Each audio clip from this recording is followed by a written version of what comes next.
Welcome back to this episode of the Automated TV. Now, in today's episode, just a few things that you may have noticed. There's somewhere around here, I think it's this box, is our subscriber count. So remember to like and subscribe to our content. Helps the algorithm, helps us grow. So please add and subscribe to it over there. So we're going to add more and more overlays. We're going to add more and more things as we grow. So it just makes for more interesting content as we grow. So again, remember to subscribe and like us and grow with us as you see the evolution of the Automated TV. You get to see all your newsletter content straight to you in different forms of social media, whether it's IG, whether it's YouTube, and you can just consume your content in just different ways. Now, and this is a reminder, we're on newsletter website, theautomated.co. We're also on YouTube, The Automated TV. We're on Instagram as well, and Twitter and Facebook. So pretty much everywhere where you can get your social media, you can consume your content that you know and love in just different forms, in different ways. Now, so that's 2 cups of coffee. So last night, basically, it was all about Google I/O 2026. I saw it all over my social media. So we wrote an article every wild thing Google just announced, from AI agents to smart glasses. First, let's talk through some of the changes or some of the things that were unveiled at Google I/O conference. One is basically a change of, it's a glow up, it's a change of the new search box. And it goes beyond the basic autocomplete, aggressively guessing what you actually want to ask before your fingers even finish hitting the keys. And so I think it's adding that AI mode that we all know and love on Google directly into the new search box, which I think is nice. I think I like Google's AI. I was using it yesterday to diagnose some issues with my router. I think it works very, very well out of the box. So I can definitely see that being a very impactful thing that you use, a feature. Even wilder, you can now shove images, heavy files, videos, and entire open Chrome tab straight into the search box. So that's great, because if you use Chrome, then you can shove everything there and it can actually be able to farm that and be able to gain insights from that. Now, I don't use Chrome, I use Safari. For certain things, I use Chrome. But for those Chrome users out there, this is definitely seems to be a great feature to be able to use. The second feature, or the second thing that they unveiled that people like to talk about, is meet your new background AI stalkers. So they bring information agents to search the summer for Pro and Ultra subscribers, digital interns working around the clock. I did hear about this. They will hover in the background of the internet, keeping tabs on blogs, news sites, real estate listings, and real-time stock drops, and summarizing the tea and telling you what to do next. You can also get agentic booking features. Now, I think that's pretty good. I think this is what most LMs are doing with agents, right? Whether it's Cloud or OpenAI. So I think Google's bringing that into the fore as well, which is absolutely fantastic. I haven't used that many agents yet, but I definitely see this being tremendously useful. 3, VypCoding is officially mainstream. It's folding its legendary developer tool, Antigravity, directly into search for free this summer. You can build custom and visual interfaces, interactive table graphs on live simulations. I don't remember Antigravity, but I remember other things that you can do on Google to build. I believe it was your database, it was your basic website. I forgot the name of it. I use it quite a lot. Not enough to remember the name if you get my drift. So it looks like Google is actually moving towards a level piece, the base 44 piece, using Antigravity. I won't use it. Hopefully some of you do. Let me know in the comments. Let us know in the comments what you think about this particular feature. 4, Gemini 3.5 Flash is live. So it's brand new model that's officially live inside Gemini and AI mode for everybody. It's a strong agentic encoding model yet. Look, I tried it last night. I tried Gemini. I didn't really feel that was different from anything else. And I don't know what time it updated vis-a-vis the time that I was actually dealing with it. So I don't know. Generally, these models, when they make incremental increases in capability, I actually don't notice it. I'm not very good at actually kind of the incremental increases. I'm much better at kind of much larger steps and increases in technological progress. So I won't be able to. If you found it useful, definitely go and let us know in the comments whether you think Gemini is much better than ChatGPT or OpenAI please. 5, Gemini wants full access to your diary. Ooh, this is actually what I heard.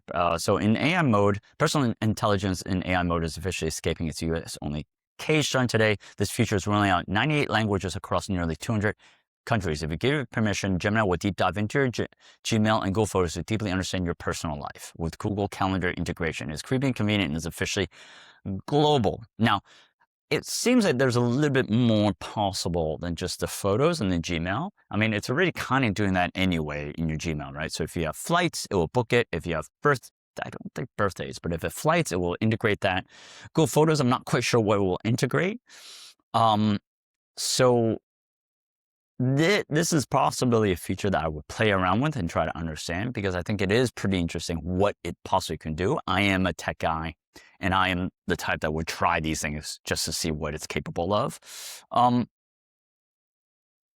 Yeah, I mean, it does give me a bit of pause, with this further integration. However, I do think it's worth leaning in.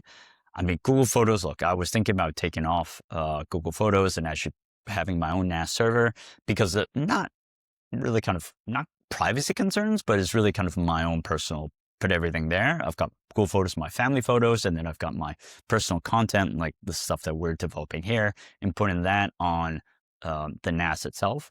So it is something that I can probably do at some point, but look, Google Photos makes it ridiculously cheap at $199 a month for 100 gigs. I mean, it is pretty cheap.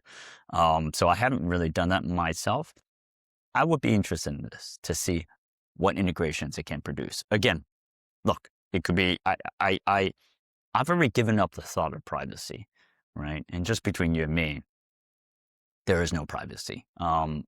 Any semblance of privacy that you think probably doesn't exist. Google has access to it. Unless you're totally off the tech grid, there's no semblance of privacy. So you might as well give in and harness it and understand it and learn from it. So I would definitely try it and see how it works. I'm pretty excited because Google definitely has a whole suite of products that cater to me, Google Photos, Gmail, Google Mates. So I think there are capabilities, and they're only starting to put it all together. Very much what Apple was doing right in the beginning of being a closed ecosystem. Google is now having an open ecosystem is really making it closed. So I definitely find it interesting what Google will evolve to in the next few years, if not decades. 6, video editing is now just a casual chat. The new Gemini Omni model is a massive leap forward in world understanding, and it allows you to tweak videos just by talking to the AI. Now, I do actually have a studio team that I'm developing, and it'll be AI in videos. I definitely think that it will be, look, it's something to watch. I've tried some of those tools before. I forgot, like not 11 Labs, but the ones with the videos. It had a lot to be desired at that point. I mean, now you can definitely see, I mean, I was just sharing to my wife this morning, I was showing the new Kanye Watermelon song, right? So if you remember, Kanye had a Chinese song. Now there's a new version of Chinese song of Kanye speaking Chinese and talking about a watermelon. 瓜子多少钱? So I think that's a very interesting, I mean, the Chinese definitely are very good at this, right? So, yeah, I'll be interested to see where they're going to take this. This is one of the features that I don't think has promise. I think there are probably other startups out there that are doing a better job, but let's see. 7, the assistant that works whilst you sleep. GeminiSparks is a 24/7 personal AI agent that runs entirely in the cloud and stalk your credit card statements, hunt for updates. This is pretty good. This is basically an agent that is your personal AI agent. I think this is something I would try. If I take a look at all these features, I would probably say this is pretty strong. I mean, overall, right now where we are on Google I/O conference, these are pretty interesting stuff. I might actually devote time to watch the conference if it's on YouTube to be able to see this, because this is pretty interesting. It is 100% pretty interesting. 8, the Gemini app gets a trendy face wash. I don't really use the Gemini app, so it's getting a stunning visual makeover based on Google's new neural expressive design language. not my thing, not my bag. I don't use the app anyway. It's free. I'm currently in Hong Kong when it's free and everybody is able to use it, but it's just not my bag, baby. So let's just say it's not my bag, baby. So I'm definitely not going to use it. It's not my thing. I don't use Gemini app. So on this feature, I'll probably give it 9. YouTube gets conversations and creative chaos. So ask YouTube a new conversational way to interrogate YouTube's entire library. You try to type a complex question, get video timestamps, and chat with it, narrow down the results. Look, this is just better search, really, I think. Sounds like better search. Sounds like base ChatGPT in YouTube. As they say, 6, 7. 10, just start talking, the workspace will type. Gmail Live lets you already yell at your email inbox. Docs Live let you massively brain dump out loud instead of format your rambling. Keep Live organizes your unhinged audio notes into a beautifully tidy checklist. Again, pretty interesting. Sure, I'll give it a meh as well. People have done workarounds. I think, have typed on Notepad if you have a Mac and then just copy and paste. So, but I can see it trains their model, right, on voice. So I know why they're doing it. 11, Google Pics. Google Pics is a brand new standalone app built on Google's fresh and banana model. Is designed purely for heavy AI image generation and graphic design. Do not confuse it with Google Photos, which is a repository for all your photos. Google Pics, look, sounds pretty interesting. I played around Nano and Banana. I quite like it. I like what it can do. So that sounds great if you want to generate images. Universal Cart, one hub for financial impulse decisions. If your online shopping habits are a chaotic mess of open tabs, Google just saved your life. Universal Cart aggregates items you search around Search, Gemini, YouTube, and Gmail into one glorious master cart. Pretty interesting as well. It sounds better for Google than it is for the consumer, but I don't know, not my thing. 13, we're getting down there. 13, Spun the Fix. Synth ID goes universal. Google is expanding its Synth ID watermark verification tools across Chrome, Search, Gemini, and Pixel. So you can point Google Lens or Circle to search and an image that has this AI generate. This is pretty cool. It used to be like you can search and say, what is it? Now you can say, is this AI generated? So this is kind of like the whole deepfake action going on here. So I think it is ultimately a very, very good thing that we are getting more deepfakes. We're getting more AI generation. We're getting more AI slop and AI content. So I think getting that in there, I think is definitely good. 14, I promise we're almost done. 3 more. Project Genie, constructing 3D worlds from Street View. Stuck inside Google Labs as an experimental prototype, Project Genie is officially open to anyone 18 and older on the Premium Ultra plan. Takes nearly 20 years of real Google Street View and lets you generate 3D worlds based on real. So look, the whole real world thing is a big deal in startups right now. And I think, Google Maps definitely has, Street View has an advantage off of that. So yeah, this is one to watch. I don't know where it's going to go, but I think this is definitely one to watch. 15, the new price sheet, pick your AI destiny. So there's just repackaging. You can have your Pro plan, you can AI Ultra plan, and Premium Ultra plan. So you can basically, with all these new tools, you can select which tools you like, and so just select what you want to pay. And finally, this is actually what I saw on social media, which I find pretty interesting. So Android XR smart glasses are actually chic. To wrap things up, Google and Samsung are officially pulling the curtain on the highly anticipated Android XR smart glasses. They partnered up with also Gentle Monster and Warby Parker. Those are the things that I've seen. So they run on Gemini Intelligence and they pair natively with iOS and Android. So I've seen the Meta permutation with Ray-Ban. I think that they're pretty cool. I just didn't like the design. I'm not a big Meta fan. I'm just not a big Meta user, so I didn't find it useful. But with Gemini, I can definitely see it working. I can definitely see it working with Google because I have a lot of stuff on Google. So I definitely feel it being probably a little bit more useful to me than Meta. So I definitely am looking forward to that. And I think it's a pretty strong feature. I don't know why it's last, but I do definitely think it's probably one of the most interesting things in this collaboration. Warby Parker and Gentle Monster, I think, is really great as well. So let's actually go through all these things on Google I/O and see how we think about and get my kind of ranking on what I think. So search box, AI search box, you can kind of do it. They're integrating it. I would give it a 5, if not 4. It's like 10-point scale. 2, new background AI Stalkers, AI agents. I don't know why they call it information agents. Well, it is agents, but anyway. Look, I think everyone's doing it anyway. They're a slow adopter, but fine. This is like 6 or 7. I think that's a pretty good ranking. VypCoding is official mainstream. They will have VypCoding. Again, they're a follower on this, so 6 or 7.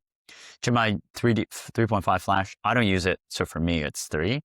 Gemini wants full access to your diary. I think this is pretty interesting, right? Integrating both your photos and your calendar. I don't know where it's going to go. Again, I can only see a use case for Gmail with Google Photos. I'm not quite sure. So this is a 7 for me. I'm looking forward to seeing what goes on after that.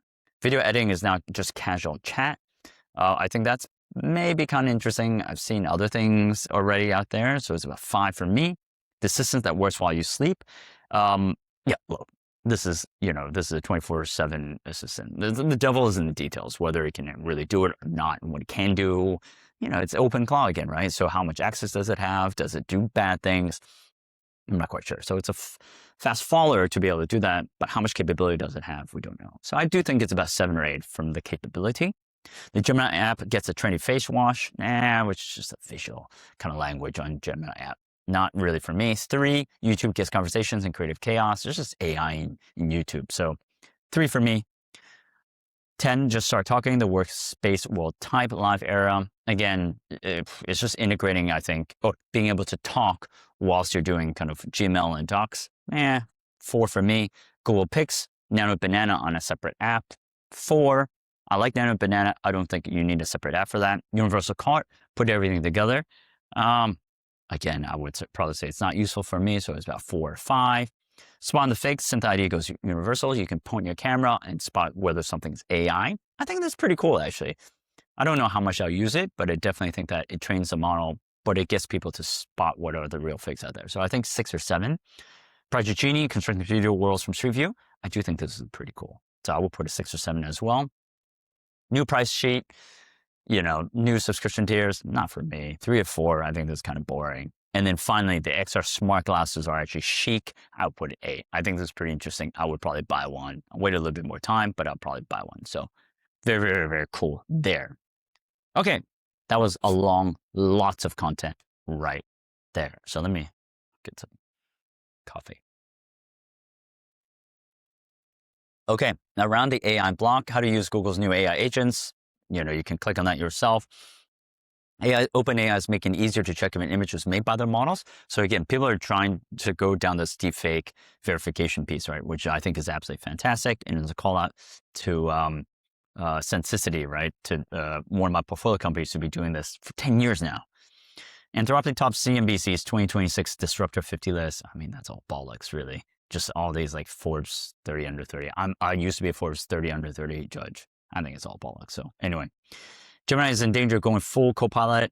I don't think that's interesting. Anthropic hires OpenAI co-founder, former Tesla AI leader. I think this is pretty interesting. Andrej Karpathy. I'm not quite sure. I need to dig into this. The reasoning, I need to ask my contacts. Why do you think he's doing that? I think it's pretty interesting. Is it a safety issue? Is it a SAM issue because of the lawsuit? And we reported on this before, right? Is Sam, Elon, this political fight? Is it a SAM issue? Don't know. Can't be a pay issue, right? So there's something there. So I think this is something that's worth actually digging into from a personal perspective, right? Is it a SAM issue, politics issue, or is it a safety issue? My bet is going to be one of those. Meta is reporting resigning 7,000 employees to AI-focused rules. I heard about this. So Meta actually basically fired a bunch of people, and Singapore got the first memo at like something at 4 a.m. in the morning, right? And we talked about this. Cisco did the same thing. You have to make yourself not redundant using AI, right? You have to level up. So I feel for the people that are out in the market doing this and suffering from this. And it is painful. I can definitely see that. But I definitely think that it's inevitable. And it's disgusting. I don't like it. I like humans, but this is not so good. The Iran war is exposing weak spots in the AI supply chain. Definitely, with kind of, I think, with oil, with fertilizers. Obviously, it's not the AI supply chain, but global shipping as a whole. So this is definitely something to dig into. We've got the training tools, AIG follower export tool. Look, it's always good. We've got other training tools as well, so definitely take a look at those training tools. And then we've got the AI workout of the day, how to run smart meetings with structured agenda. I've done something similar to this. So I think it's really about kind of putting what you want out of the meeting, telling who is actually meeting. And let's see, I can read this. Time allocations for each topic owners responsible for leading in desired outcomes. So it's really kind of time, the constraint, who's the lead, and then desired outcomes. I think this is fabulous, fantastic. I think it's really important to run a meeting professionally so that you don't go overrun the time. There are outcomes as well coming out of this. So definitely, if you haven't used this already, or you don't have this practice already in your head, to definitely try this practice with AI and this prompt in your next meeting. So I just want to kind of go back to talking about the overlays. Again, we've got the subscriber overlay somewhere, and we've got the time overlay somewhere. So definitely subscribe. On the first overlay in the bottom, we've got the AI news. So all the news that you read, it's scrolling down there, so you can definitely see what's going on as you listen to this broadcast. You can actually see what's going on. And then on the further bottom is an AI index that we track of AI stocks. It's on our website at theautomated.co. You can also see the stock price as well. So we track a bunch of AI stocks that we think is interesting and reveals the AI economy. And we put that stock ticker down in the bottom as well. So hopefully you enjoyed this broadcast, and see you next time.